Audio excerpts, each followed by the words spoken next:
Hello, class. We're going to study how to do research in the library this week. And I know there's a lot of different types of learning styles. Some students learn well from seeing a video like this. Others learn well from reading the step-by-step instructions. Some of you are like me, get a new piece of software, a new keyboard maybe, and you throw the owner's manual aside and you just start playing around with the buttons and figuring out what works and what doesn't. If you're that student, just go to the library and play around and figure things out on your own. Other students learn better from personalized instruction. And for you, I recommend if you're that student, don't hesitate to set up a Zoom meeting with the Ask a Librarian service and they'll run you through how to use the library. But I'm going to also create a little video here to show you. I'm going to share the screen and we're going to go to the library website. This is a variation on what I wrote out with the step-by-step exercises. Not exactly the same, but pretty close. Notice there's a list here of different types of places you can go in the library. I'm going to select articles and databases because I am looking for an academic journal article, and there's a lot of different databases you can use. So look at this.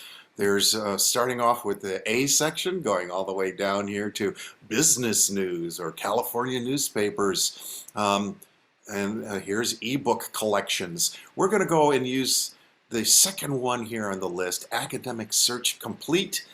And the topic this week is procrastination. So I'm going to type in the first search bar, procrastination. I've already been doing it, so it just fills it out for me here. Notice that there's a little box down here, full text or all articles. If that is off and you go search, you'll find that there's way too many articles, 1,823 to read. There's no way you're going to read all those. So if you limit it to full text and you go beyond the ones we just have a summary, now it's down, see that where my cursor is, to 864. But we want to narrow it down even more. So maybe we'll put the word academic in here and see how many articles come up if you have academic and procrastination. Now it's getting reasonable. We're down to 209. Maybe we'll put the word failure just to see if that narrows it down.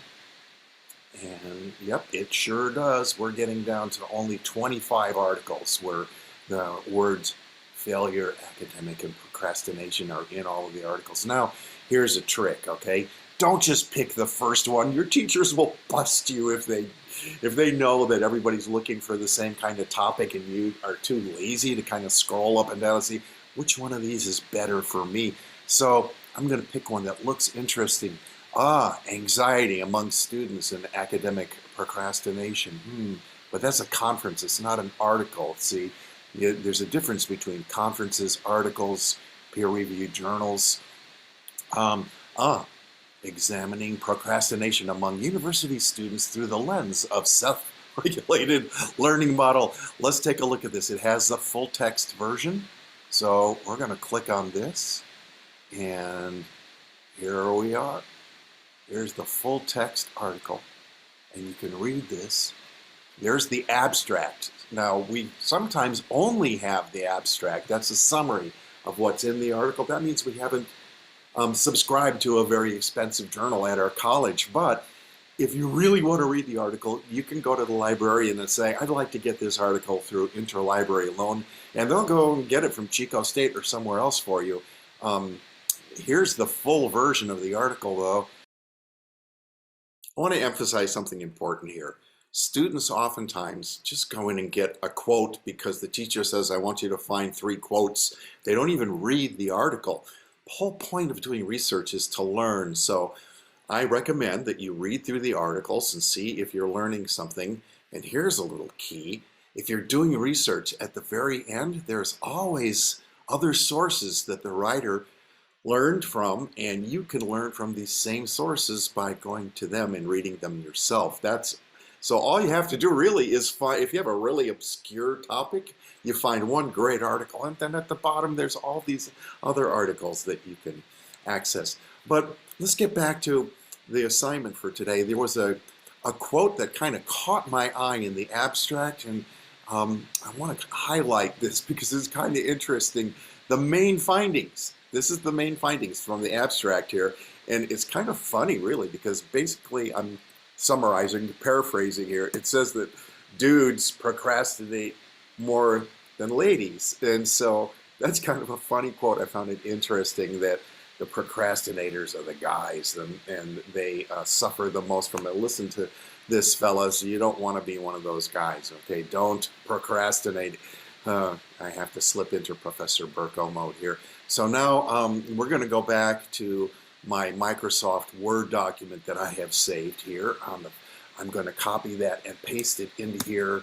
Boom, there it is. And so when you get to the end of the exercise, you will have one quote from a peer-reviewed journal, one quote from an ebook, and one quote from a newspaper. And this is designed to help you when you get to your own research paper topic and you need to learn how to use the library.